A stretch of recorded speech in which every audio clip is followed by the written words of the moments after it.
Hello and welcome to the latest Moneymakers Weekly Investment Trust podcast. I'm Jonathan Davis, the editor of the Investment Trust Handbook, and your host for this weekly review of all the latest news and developments affecting the investment trust sector. My thanks to JP Morgan Asset Management for agreeing to sponsor the podcast, which as a result will now remain free for the foreseeable future. Moneymakers is an independent research and publishing venture with a mission to explain and inform. But I must remind you that for regulatory reasons, nothing you hear from any speaker today should be regarded as constituting individual investment advice. This is the final podcast of the year, so it obviously behoves me to start by wishing all the listeners a happy new year and hopefully also a prosperous one. What a year it has been.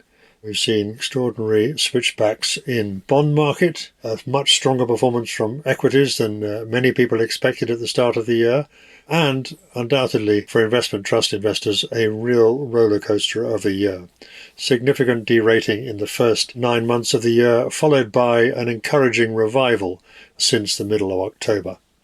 Well, the first thing to say perhaps is that most things that the experts predicted at the start of the year failed to happen. We didn't get a recession. We didn't see a stock market decline even further after the declines of 2022. And some markets performed remarkably well, and notably the US equity market, led by the Magnificent Seven, those stocks which are deemed to have some connection with artificial intelligence in particular, had a storming year. As did Nasdaq, not surprisingly, in the US, and the S&P 500 was up notably over the year, starting the year at somewhere in the region of 3,800 and finishing at nearly 1,000 points higher at 4,770 or so. It wasn't such a good year again for the UK equity market, the FTSE 100 finishing, the index at least finishing the year a little bit higher than it was at the start of the year, but not a particularly significant return, though of course you can add in the yield to that. The Japanese equity market was also another standout performer over the course of the year. But the biggest disappointment was the Chinese equity market, which failed to take off despite a promising start to the year with high hopes of a strong recovery as the Chinese economy came out of its prolonged enforced lockdown. The real story of the year, however, centred on what happened to the bond market, where we saw the Federal Reserve and other central banks continue to raise rates to help try and eliminate the high inflation that they'd notably failed to anticipate. One of the fastest, if not the fastest, series of significant interest rate rises consecutive for many months in the case of the Federal Reserve, pushing bond yields up in their wake to a peak of over 5%, having started the year at 4% or so.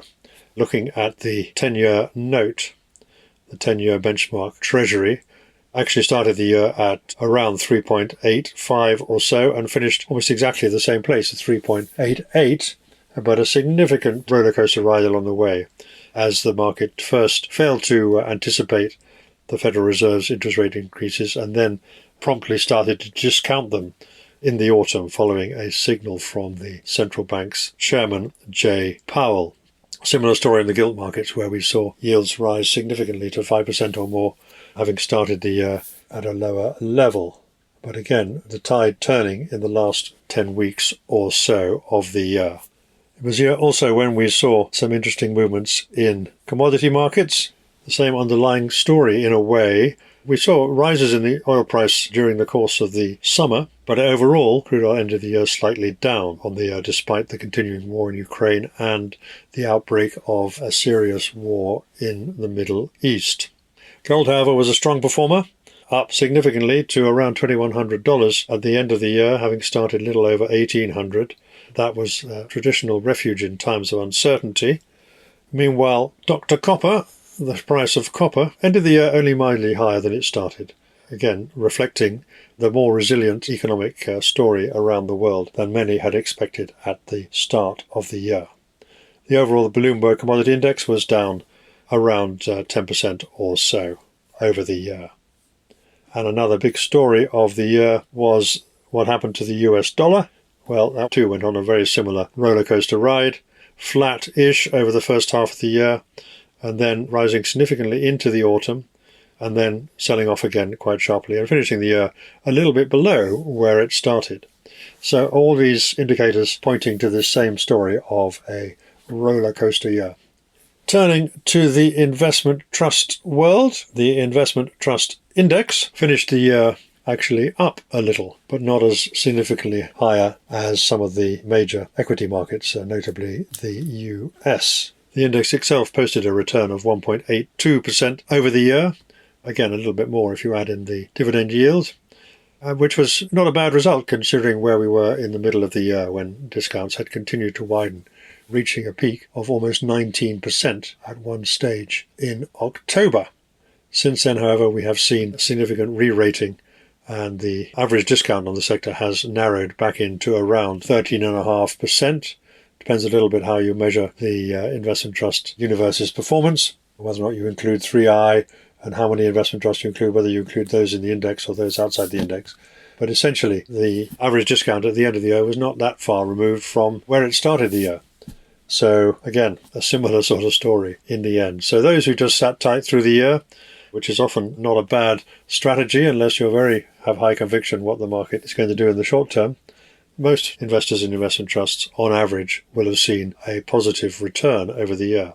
Surprising as that may have seemed, given the gloomy headlines and a lot of talk about the imminent demise of the sector that came out of some quarters during the course of the year. Certainly there have been a host of issues to be discussed later. I shall be discussing the year with Richard Stone, the Chief Executive of the Association of Investment Companies, in just a moment. These issues included continuing concern about the impact of regulatory cost disclosure requirements, which some argue have had a significant impact on the ability of wealth managers and other institutional investors to buy and own investment trusts. We had a couple of corporate disasters, I think it's fair to call them that, with the shares of ThomasLloyd Energy Impact and Home REIT being suspended amidst concerns about project developments and accounting irregularities, possibly even fraud in the latter case. That remains to be determined. But both trusts are expected, when their shares do return, to be trading at a significant discount to the previous price before the shares were suspended. And there was significant derating also in the alternative asset sector as gilt yields rose. I have posted a list of the strongest performers over the course of 2023 in the investment trust universe in the weekly email to Moneymakers Circle subscribers. So I won't rehearse them all here, except to say there were some notably strong performances. Important to look at the total returns, not just the share price returns. And, of course, also a number of disappointments. A number of trusts which have not re-rated or not responded to the more positive tone in markets over the last few weeks and are still posting losses of 20% or so in some cases, and even more for a couple of examples, such as Digital 9 Infrastructure, which has had a torrid year. There's only a very limited amount of news this week, so I'm going to skip over that fairly quickly. We had results from Chenavari, Toro, Income and Geiger Counter, the latter producing a strong NAV total return of 36.2% over its latest reporting period. And Chenavari, Toro, Income, ticker TORO, also producing a positive total return of around 11%. In such news as there was, a few announcements this week. Only three of any note. One is Biopharma Credit, ticker BPCR, passed a continuation vote. Downing Strategic Microcap updated investors on its managed wind-down plans. And there was another distribution realization by HgCapital, ticker HGT. For subscribers to the Moneymakers Circle, our latest profile will be out next week. There's none this week. And will feature Schroeder Asia Total Return, ticker ATR. All that and more you can find, as I say, in our new weekly email, which goes out each weekend and includes additional commentary and information about the investment trust universe. So this week, I had the opportunity to catch up with Richard Stone, who is the Chief Executive of the Association of Investment Companies, the industry's trade association that engages in a lot of work to help promote the sector and work with government on regulatory issues and so on. Now, Richard, you've been the Chief Executive of the AIC since September 2021. So you've had a bit of a baptism of fire in a way, because it's been a pretty, should we say, challenging period for the investment trust sector. Over the last 2 years, we've had rising interest rates. We've seen discounts widen significantly. We've seen one or two investment trusts run into serious problems. But that's what you're there for, to cope with these challenges. First of all, just tell us how you've found the experience so far over the 2 and a bit years you've been the chief executive, and then we might drill down into some of the more specific issues. No, it's good. And it's an amazing sector to be able to represent, not least because of its diversity, both in terms of the range of companies that are covered, the different sectors, the different people you meet as our member directors, the non-executives who are providing stewardship and governance over the companies. Yeah, it's an amazing sector. But in the last 2 years, it's certainly been through something of a roller coaster. I mean, we've had sort of record levels of fundraising and then significantly subdued levels of fundraising, given the significant change that we've seen in the sort of macroeconomic backdrop, interest rates, inflation, the war in Ukraine, the trouble now in the Middle East, etc. So there's been a lot going on, both at a macro level in terms of regulation and things. So yeah, it's certainly been a busy 2 years, Jonathan, that's for sure. It certainly has. Very unkindly, I've been looking up sort of investment trust performance since you were appointed, and it's fair to say that because of all these factors, which are well outside your control, I hasten to add, that the number of investment trusts who have produced a positive total return is lower than the number who've actually produced a negative return. But that's because of these external factors almost exclusively. What has been the main contact you've had, should we say, with your member companies over the last 2 years? Has it been about performance? Has it been about discounts? Has it been about government regulations? What's been the focus of your membership's concerns over this period? I think it's changed during that 2-year period, as you might expect, given the significant change in the economic backdrop. And certainly over the last 6 to 12 months, it's been much more heavily focused on discounts, discount control, what member companies can do in that regard, the difference between the approaches that perhaps some of our members who are invested in other listed equities can take and have liquidity in their portfolio relative to some of the alternative sector. I think some of the challenges, particularly in the alternative sector, where they've seen themselves go from trading at a premium and having the ability to raise additional capital into a situation where they're potentially trading at quite large discounts, and the challenges that that's presented for boards and members. So they've definitely been up towards the top of the list. I think more recently, challenges and concerns over cost disclosure and the impact that costs and charges and disclosures are having on some buyers of the sector, particularly in the sort of wealth manager, fund of funds type areas. So yeah, there's a mix of performance, regulation, discounts, etc. But I would say discounts and regulation have been the 2 key things really in the last 6 to 12 months. And boards have been very active. You know, we've seen a lot going on. There's been a lot of activity in that regard. So yeah, it's been, as I said earlier, a busy time. It's fair to say also that there's been quite a lot of negativity out there about the discounts widening, and people have seen that in their portfolios.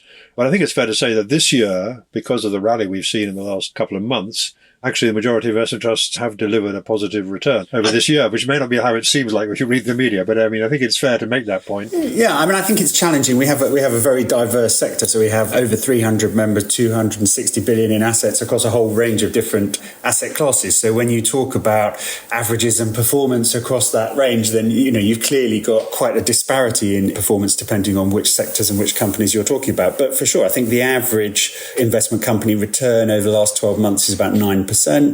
Discounts have actually narrowed this year if you take the position at the start of the year to today. I actually looked this morning on our website. If you go to theaic.co.uk and you do the compare investment companies, as a table there under our tools which shows the average discount for the sector as a whole, and this morning was just under double digits, so just less than 10%, which when you compare that with the end of October when it was almost 17%, which was the widest it had been since the financial crisis, you can see how dramatically that's sort of reversed and turned around, in large part as a function of the rally that we've seen and the changing perception of inflation and interest rates that's sort of become pervasive in the last 5-6 weeks or so, I suppose. Right, so that's based on the average performance of your members, is it? Rather than if you look at the Investment Trust Index, it's at a slightly different figure, slightly wider. But yeah, that's a fair point across your membership. So let's just talk about some of the regulatory issues, first of all. And we must tackle this, what many people regard as an elephant in the room, which is the issue of cost disclosure. And where we've seen a lot of concerns raised about this, there have been parliamentary activity with Ros Altman and Baroness Bowles and John Barron and so on, all raising the point with the government that something needs to be done about the cost disclosure issue. And we have had a response to that. So your response has been that this is all positive progress, but we haven't seen any actual action yet to resolve the issue, and we don't even have a timetable for when that might be resolved. So what actually is going on here, and what are you expecting will happen as a result of the noises that are now coming out? Yes, I don't think I'd be quite so bleak in the sense of I think we have seen some action, albeit I would accept it's exceptionally limited. But no, I mean, I think the first thing I would say is that there are a number of issues here which potentially risk being conflated. One is the issues around cost disclosure. The other is issues associated with the Alternative Investment Fund Managers Directive, or AIFMD as it's referred to. And to some extent, the Baroness Altman's bill addresses the AIFMD. But the key issue here really at the moment is cost disclosure in terms of resolving that. And the genesis of that was concern, particularly amongst those investors who use investment companies within other fund of fund or portfolio type structures, and having to pull through the costs of those investment companies into their own costs, making their product look very expensive when that cost is effectively captured in the return that they're making. So I think there's two things going on here. We are arguing for a change to the costs that are disclosed, and we're arguing for a change to the way in which those costs are disclosed. So I think if you look at what costs are disclosed, we're arguing very clearly that that should focus on the cost of the regulated activity of the, I would say, top co, the sort of lead asset manager, if you like. So if you're in a fund of funds structure, for example, you wouldn't pull through any of the costs of the underlying investment companies that you're invested in. And actually, as I said earlier, there has been some movement. The FCA, on the back of the autumn statement and the publication of a draft statutory instrument covering the PRIPS rules, and sorry, you get into acronyms very quickly in this debate, that interim guidance enabled the IA, the Investment Association, to effectively reverse the guidance that it had produced on the regulations back in June 22. I think on the basis that effectively FCA was saying they would exercise forbearance over people who didn't pull through those costs. So there has been some movement, but as I said, it is very limited. So we're arguing that, but basically the cost that's disclosed should focus on the cost of the regulated activity. And that would make a fundamental difference to the amount and the nature of that cost that is disclosed by investment companies, and even more so by people who use our investors in investment companies where they're using those within other structures. And then the second part, as I said, is about how those costs are then used in the distribution chain, how they're presented out to investors. And this is one of the fundamental problems with cost disclosure at the moment, is the way in which those costs are surfaced to investors give the impression that they are a cost yet to come from the value of the return. And many investors look at the yield or the return and go, well, okay, I've got a 6% return, but I'm going to face a 2% cost. I've got to take that off. Actually, all of the returns or the yields are after costs. Things like the cumulative impact of cost illustrations that the platforms provide, again, are misleading because they just don't take into account the different characteristics of the fees and charges and things they do. For example, if you had a product which had a performance fee, at the moment that would look expensive, and the illustrations may even tell you you'd lose money under all the time periods where a growth scenario of, say, just 5% is assumed. But actually, if it was just 5%, you wouldn't pay the performance fee. So you're not even comparing like with like, the way gearing costs and things are treated in there is misleading as well. So there needs to be a fundamental overhaul of the way in which those costs get presented out to investors, and make sure that there isn't any sense of double counting or, so that's the other aspect of what we're looking at here, is how those costs get surfaced to investors. So as I said, I think you've got two things going on. You've got what is the cost, what are the costs, what should be disclosed, and then how should that be disclosed? And I think to answer your last question, which was in terms of the next steps, as I said, the Treasury's published a draft statutory instrument on the relevant aspects of the PRIPS rules. They're going to publish one on the MiFID rules as well. And in the Treasury Select Committee a week or so ago, the FCA confirmed that would effectively give them all the powers that they need in order to bring forward the regulations on this. So we would expect the FCA to bring forward a consultation early in the new year on what those new cost disclosure rules might look like. So that's clearly something that we will be looking to heavily influence with input from our members. It's a complicated issue because there's so many parties involved. There's old EU legislation, there's the government has to act, the FCA has to do its job. And the whole thing just seems to be, if I could put it, a bit of a bugger's model, really, to use a plebeian term. But are you confident the thing will be sorted by It will definitely be reformed, because effectively the Treasury, through the statutory instruments, is giving the FCA the powers to shape those rules and to reform them. So yes, they will be reformed. So I have no doubt. I mean, it's like all these things where they involve legislative and regulatory processes. They sadly move at a slower pace than we would all like. And in this particular case, as you alluded to, effectively, when we left the European Union, the directives, MiFID, PRIPS, etc., were transposed into UK law. The FCA can't change the law. It can change regulation, but it can't change the law. So effectively, we have to go through this process of the Treasury issuing statutory instruments to, in essence, what they do is repeal the law and pass the power across to the FCA. So just to interrupt you, this has still got to go through Parliament, right? Yeah, but it's not like a bill. A statutory instrument is slightly different, so it doesn't go through the same drawn-out legislative process that a bill or an act of Parliament would go through. So it should be quicker. It's evident that this is coming. So we are pushing the FCA to bring forward their consultation alongside that and not wait for these things to be sequential, because the FCA knows that those powers are coming. So there's no reason why they shouldn't be able to consult on those powers and what they'll do with them ahead of time, effectively. So once they get the powers, they can then act. So we are pushing for change here as quickly as possible. I mean, cost disclosure generally, as I said at the top of our discussion, it is probably the number one regulatory priority. It is the number one regulatory priority that we've been working on for the last 3 months or 6 months or so, and it's the number one priority that our members have been raising with us. And, seeking reform of this is vitally important because it impacts the demand for the sector from key investor groups. Will it resolve issues with discounts and the like? Not necessarily. There are bigger macro issues, as we've been talking about. But actually, as those macro issues resolve themselves, we don't want these headwinds to persist. So it's a vital sector which in recent years has done an enormous amount to contribute to capital raising into infrastructure, renewable energy, and all of those good things. And if the government wants the sector to continue helping direct capital into those things which they see as virtuous and address their broader agendas on those topics, then we need support and we need an environment which is going to enable us to thrive. Yes, it's a shame that this hasn't been dealt with earlier, of course. I mean, I think the fact that we've seen these discounts widened has actually given it more salience, this particular issue. It's a shame it hasn't been sorted out before. But on one other point, can I just ask you this, Richard, which is, you mentioned that one of the issues is how this is all disclosed. And I hear from people who are in the investment trust sector that what people like Ros Altman and people are saying and what the ASC is after is something quite different in the way it's presented. Am I right that what you want is you want to have a single sort of number that people can look at, but then you also want to categorize some of the other things that have gone into the makeup of the cost? Is that right? Or am I out of order on that? Where are the differences between you and some of the other people who are advocating for more action on cost disclosure?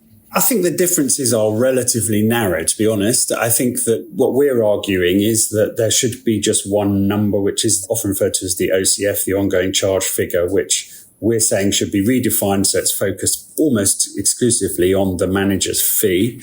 So what's being charged by the manager for managing those assets for that process of intermediation. So essentially that regulated activity of asset management. So that's what we're arguing. We're not arguing that there should be other costs surfaced within the distribution chain specifically. So I think we are relatively close. I think the issue is the sense that, as I alluded to earlier, the way those costs get presented at the moment can give rise to a perception of double counting or investors having a sense that those costs are yet to come. They've got to be taken off of returns. They've got to be taken into account in that way. We need to make clear in those disclosures to investors that they're trading in and out of an investment company at a share price, and that share price takes into account, along with a whole range of other things, an account of the fees and charges that are within the structure. So whilst it's useful information for investors to understand and to be able to compare one against another, because that's important, those disclosures mustn't give rise to that sense of double counting and that there are these costs to come and things. So I think there's more in common between us and some of the other campaigners, if you want to describe them that way, than is often made out. I mean, the best solution would be, I would have thought, shareholders should be able to find, and they can find in some cases, what are the breakdown of the costs that the top company, as you refer to it, are incurring. That's obviously very important. What they spend on other things, how much their admin costs, the marketing, those kind of things. To the extent that they're not part of the management fee paid to the investment advisor, that should all be disclosed. And unfortunately, people who invest in these things have got to do a bit more research if they want to really get to the bottom of the cost disclosure issue. And clearly, within the investment company universe, there are a spectrum of companies. So at one end, you you have some managers who effectively run an open-ended and a closed-ended fund to essentially the same mandate, and they are very, very similar. And then at the other end of the spectrum, you have particularly invested in sort of illiquid alternative assets, in some cases invested in real assets. You have investment companies that look more like corporate entities and are operating those assets in a way that a corporate entity that's not constituted as an investment company might do in a similar vein. So you've got to cover all of those, and you've got to try and make sure that the boundary issues that regulation create are minimized. And it's not fair that those alternative assets, where they are, for example, managing and running, a wind farm or a property portfolio or whatever, that they're not including or not being caused to include what might be considered operating costs or, running those assets effectively within their costs and charges disclosures, that then make them look unduly expensive against a corporate that isn't having to disclose any cost to the investor. So it's about trying to make sure that those boundary issues are, if not eliminated, then significantly reduced as well. Because we know that the investment company sector provides the perfect structure for giving investors access to those illiquid assets, providing them with the diversification, and enabling them to invest in those sectors. Just on the related issue then, we also had the impact of consumer duty being introduced by the FCA, placing an obligation on providers of funds to demonstrate that they're offering value for money. And as a result of that, we've seen platforms cancelling some funds, which is related also to the cost disclosure issue, because they're including costs that we've already just talked about. That isn't a good thing, is it? I mean, what do you think about that? You must be pretty annoyed that platforms are doing that. A number of those instances or examples have been where the investment company themselves is investing in other investment companies or investment structures, which, as I said earlier, we would argue they shouldn't have to pull through any of those synthetic costs, which would make a fundamental difference to the level of cost that's disclosed in that way. Yeah, I think this goes to a much broader point that I have significant concern over, which is that the market is far too heavily focused on cost and least cost, rather than on value and returns. And whilst one might naively hope that consumer duty places a greater emphasis on consumer outcomes and therefore the value part of that discussion, in reality, in some places, cost is being used as a shortcut to get to value. And I would argue that's an inappropriate use of or interpretation of consumer duty. You should be looking at what provides the best return and outcome for the consumer. And purely looking at or having a sort of targeted focus on cost specifically doesn't do that. So that's going to remain an issue unless we can find some way to stop people interpreting it in that way. But it also needs a more fundamental shift in the way that we talk about investments, about risk, about the market as a whole. There's got to be a fundamental shift towards much more of a conversation about value and outcome than about just least cost. Because if we focus purely on least cost, then ultimately we drive everybody into a passive tracker fund at a very small number of bips, which doesn't necessarily provide, it may be suitable for many and in many circumstances, but it doesn't necessarily provide either the most diverse range of exposure or the best potential returns for investors in the long term. So, yeah, I think it's about how we value active asset management, and it's about how the market assesses risk and value relative to just pure least cost. Let's on one other quick regulatory thing. As long as I've been around, people have been campaigning for the abolition of stamp duty on investment trust share transactions. Any sign of progress there? That I wish I could report progress on stamp duty. I would love to. No, it's a point that we make repeatedly. Actually, I was talking to a minister earlier this week and I made the point again. So it's one we make regularly, but no particular progress to report on that front. I think at the moment where the public coffers have been somewhat stretched, asking for anything which diminishes the tax take is generally not particularly well received. But that doesn't mean that we won't keep making the ask. It's one very obvious area where investors in investment companies are disadvantaged relative to other collective vehicles. But on a more positive note, we have seen the extension of the VCT regulations. That will continue for another 10 years, at least, unless the next government changes it. Yeah, absolutely. And that's really good news and something we've been campaigning on clearly for our VCT members specifically. And yeah, the extension of that sunset clause out to 2035 gives them significant certainty and enables them to continue with confidence, raising capital and directing that towards some of the brightest, newest companies in the UK which need that growth capital. So, they perform a vital role within that capital ecosystem and filling that capital gap between sort of friends and family and the public markets, if you like. So, long may they continue to do so. On a broader issue, often overlooked, I think that investment trusts do make up a significant proportion of the largest listed companies in this country. Significantly in the FTSE All-Share Index, there's something like getting on for about a third or so, perhaps a bit less, but more in the 350. And there's been a lot of debate about whether the London stock market is doing enough to attract more companies, including investment companies. Do you have an agenda that you're pushing with the government about what they can do to help reform the London UK market with specific reference to investment trusts? Actually, just this morning, the FCA has announced a consultation on changes to the listings regime. There were 2 small IPOs this year of investment companies, relatively modest ones, but we did have 2 new investment companies come to market. And members have raised over £1 billion in secondary funding this year as well, even in the very tough market conditions. I think that anything that's done to invigorate the London market will be helpful to all of us. There are specific things that we're looking at around things like the prospectus directive, the ability to raise capital, issue new shares without the requirement to have a prospectus, for example, would be particularly helpful in our sector. We have argued against, and it's good to see the government rowing back from some of the more onerous aspects of the corporate governance proposals that were on the table earlier in the year. So yeah, there's a sort of wide sweep of things to try and make London and life for listed companies as conducive to good business as possible. And obviously they're all areas on which we're campaigning and making noises. Are there any sort of specific items that would be top of your thing? What would be the thing that would, apart from the ability As I said, I think the corporate governance changes and I think the prospectus requirements are 2 of the top ones. I mean, on corporate governance, for example, we're still pushing on the government's proposals for managed shared audits, which would not be helpful as far as our members are concerned. So yeah, it's those sorts of things which we don't want additional burdens, corporate governance type burdens added into the sector. And we want the ability to list and to raise capital to be as easy as possible. And at the moment, it's not as easy as it should be, and it's certainly not as attractive as some other regimes. Yeah, and the prospectus area is a classic case in point. If you're issuing new shares that are exactly the same as ones that people can go and buy in the market today without a reference back to a prospectus, why do you then need to issue a prospectus? You know, all of that information is out there in the market anyway. The equivalent shares are being traded today. Yeah. Well, you obviously need to keep well-paid lawyers in good form with their wine cellars being expanded regularly. Yeah, of course you do. Let's talk about something else then. I mean, there was an interesting report this year from Quilter Cheviot, the wealth management firm, which has done an exercise about shareholder engagement in particular with boards and the way that boards are being managed and structured.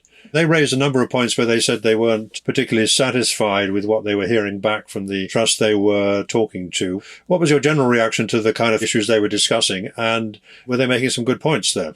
I wrote the forward to their report and not necessarily endorsing its findings, but it's really good to be seeing what is a major investor in the sector engaging with member companies that they're invested in and setting out their expectations. And I've said to our member companies, if you do nothing else, read the last 3 pages of their report, because that sets out their expectations and gives boards a clear view as to what they as an investor expect and what boards need to be communicating with their investors on in relation to those specific issues. So I think it's a good piece of work that it would be good to see other investors doing similar sorts of exercises. And I know that Quilter Cheviot now are going on to look at other sectors. I think this initial report looked at their sort of equity investment companies, but they're going on to look at other sectors that they invest in.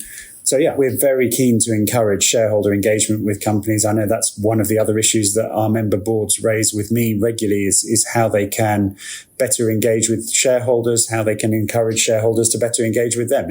Engagement has to be a 2-way process, and to see shareholders like Quilter Cheviot doing those sorts of exercises, I think is very helpful.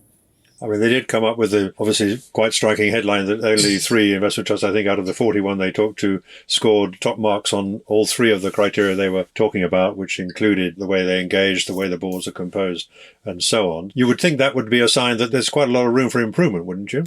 I think, board structures, governance, composition, all of those things are always evolving and improving. And I'd argue we've made significant, well, you would expect me to, I'd argue we've made significant progress. I mean, on things like gender diversity, now increasingly into ethnic diversity, but more than that, just the skill sets within boards, the way boards are composed.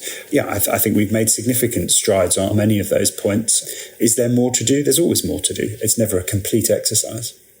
Obviously, governance is one of the things that those of us who like investment trusts always bang on about. We say that that's one of the things you're getting when you invest in an investment trust. You get good corporate governance, or you hope it's going to be. The thing is set up so that there should be good governance, but it's not always followed in practice. How damaging do you think some of the issues we've had this year, the bust-up on the board at Scottish Mortgage, that was, I think, unfortunate. It was very public. And the non-executive director resigned, saying he didn't like some of the way things were going there and wasn't being listened to. And then we've had the problem of a couple of investment trusts whose shares have been suspended, Home REIT and what was ThomasLloyd Energy Impact and so on. How damaging do you regard those kind of episodes? They're all very different, of course, but how damaging do you think they've been to the sector as a whole, where you have a publicly listed investment trust that's accountable under the Companies Act and the listing rules and so on, running into significant problems? That shouldn't really happen, should it?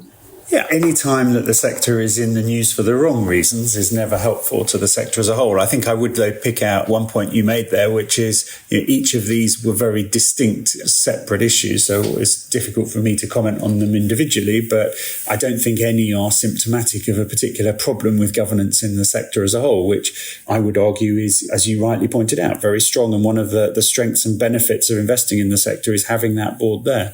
I think just tying that to your previous point about board composition, one of the things we have seen is greater diversity of background and skill set coming into the sector in terms of the non-executive director community.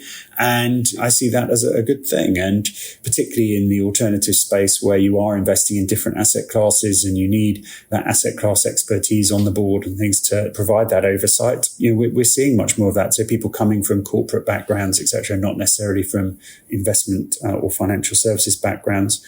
So are there going to be periodically issues popping up here and there? Potentially, that's to a degree inevitable, but I don't think that is symptomatic of any particular weakness or problem with governance in the sector as a whole, which I would argue is a key strength of the sector and a benefit to investors. I mean, one of the criticisms that you sometimes hear about investment trusts is that the boards are effectively too snug with the investment advisors. They've often been appointed on the basis of recommendations by the investment advisors at an IPO, for example. That's often the board is selected by the investment advisor, or at least strongly influenced by that. Do you think that's a valid criticism? Personally, I don't. I don't think that's true. And it's certainly not true in terms of, one of the bits I love about my job the most is going out and meeting with member boards and attending some of their board meetings and things, or parts of their board meetings. And that's certainly not my experience. And I think actually, if we tie this back to where we started our conversation about some of the challenges in the market at the moment and with extended discounts, etc., that we've seen during the course of this year, boards have been exceptionally active on the part of shareholders during the course of the last year. Just to throw a few statistics out, we've seen 9 manager switches this year, so 9 investment trust change manager during the course of the year, which certainly doesn't suggest a snug relationship with the investment manager. And that's the most that we've seen in any year since 2009. We've seen 4 mergers, 8 liquidations completed in the year, and 4 more have been announced they're expected to complete in 2024. We've seen record share buybacks where boards are trying to address the discounts. We've seen 26 fee changes, which is on top of the 27 fee changes that we saw last year to the benefit of investors. Again, you would argue that doesn't particularly smack of a cozy relationship with the fund manager. So I think when you look at all of those things and all of the activity and actions that boards are taking, particularly in the face of current market challenges around discounts and things that we've seen this year, I think there's strong evidence to refute the claim that the board-manager relationship is a cozy one. I suppose one of the things that has happened this year is that because discounts have widened over the last 2 years, and consistently almost until very recently, as you pointed out earlier, that's thrown up a number of issues which boards have started to deal with. Perhaps they could have dealt with them a little bit earlier in some cases. But the fact that the persistence of this discount widening, but then it becomes quite important to distinguish between what is actually causing the discount and what you can do something about. So discount share buybacks, obviously one thing you can do, but some boards argue that that would be damaging to their potential investment opportunities if they do that, and so on. And then there's the cost disclosure and things like that, which are also relevant, I'm sure. So it's a complicated field, so you can't give kind of specific generalized solutions, but you still think that boards have done enough overall to deal with this issue. The problem is, Jonathan, as you identified, there's no one prescription that is suitable for everybody. as I said earlier, not least because if you take a liquid equities portfolio, your ability to stand behind a share buyback policy is much easier than if you're operating a portfolio of real assets and, be that wind farms or properties or whatever. You haven't got the liquidity there to approach buybacks in the same way. So there isn't a sort of common prescription. But I think that the list of things that I just gave you demonstrates that across the piece, boards are actively looking at this, actively looking at what they can do and taking the action that's appropriate in their particular circumstances. And I don't think investors can ask a great deal more than that, really, of boards in terms of making sure that they're on it, they're aware of the issues and they're identifying what they can do within the scope of their capabilities to address those.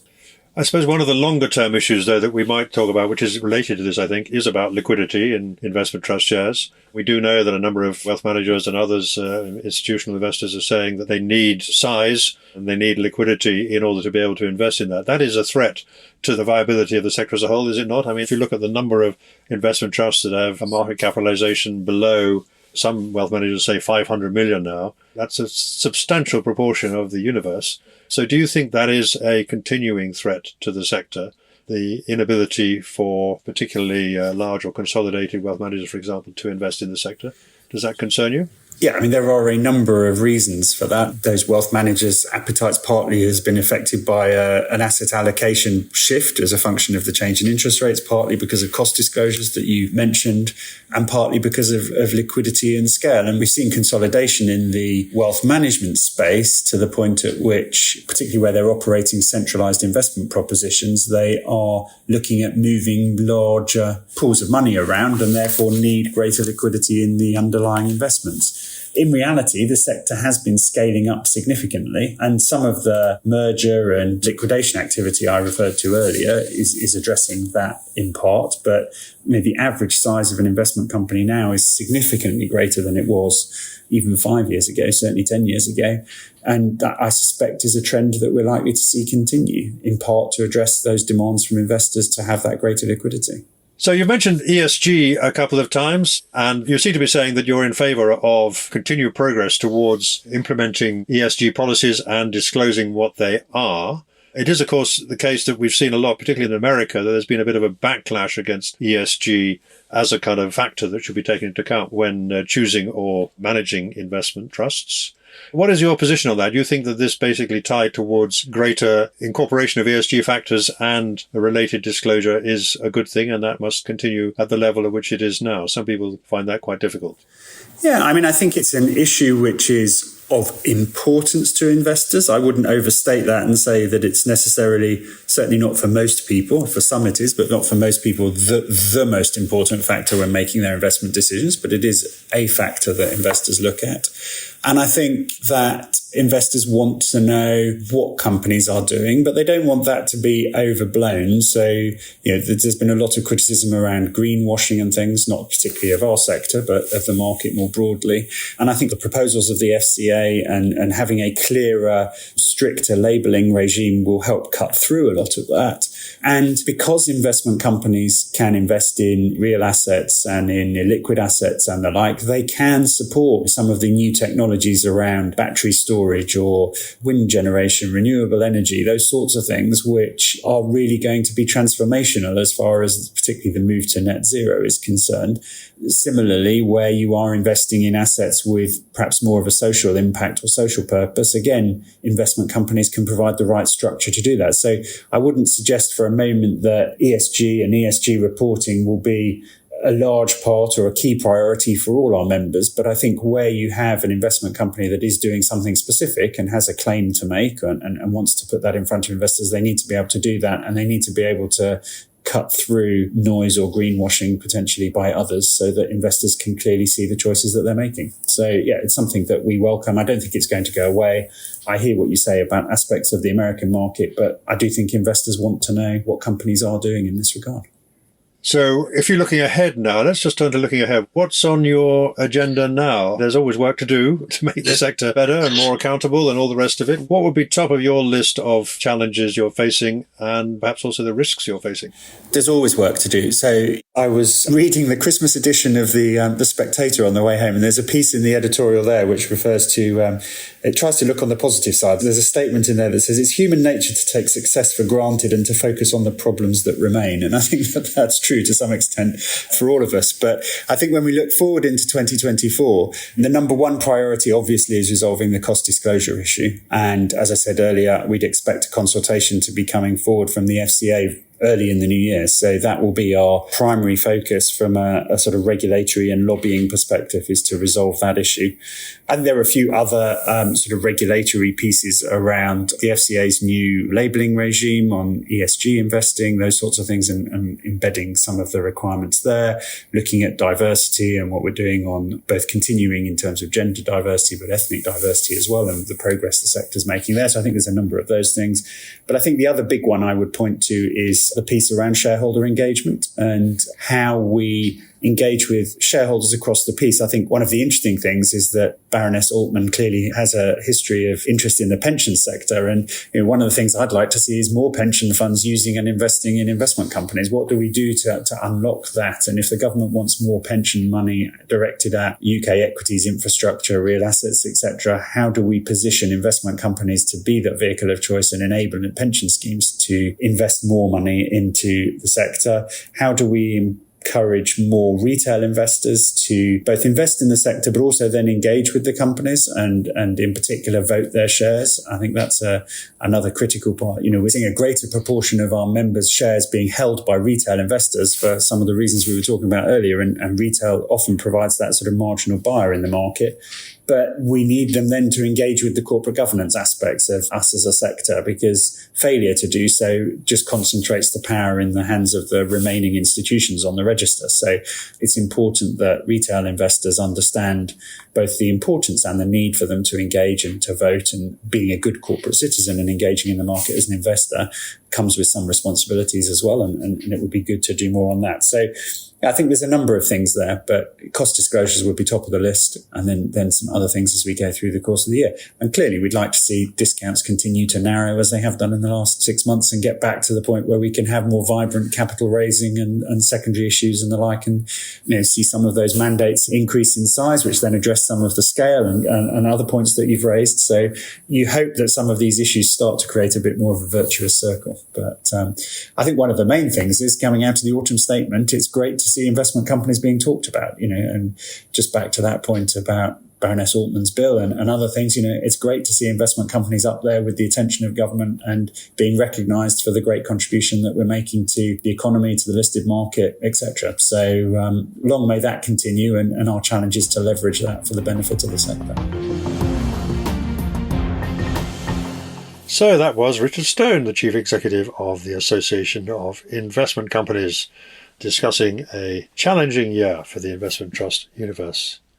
All hopes and attention now turns to 2024, and we'll be talking about that next week and for many weeks to come as we track the progress of the markets. Is the recovery going to continue into the spring and beyond, or are we going to just see the recession that many expected in 2023 to happen in the coming 12 months? And if so, what impact will that have on the performance and rating of the investment trust sector?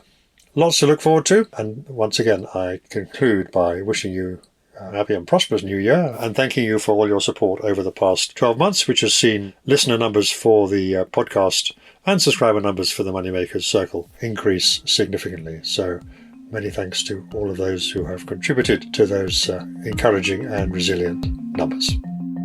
Thank you for listening. The Moneymakers Weekly Investment Trust podcast is independently produced and edited, and is listed on all leading podcast channels. You can also sign up at the website money-makers.co to be notified every time a new podcast is available. Please note these podcasts are provided for educational purposes only, and nothing you have heard from any of the speakers should be regarded as constituting investment advice. If you want more news, analysis, interviews and other investment trust content, don't forget to look at the Moneymakers Circle, available now for a modest subscription at the website.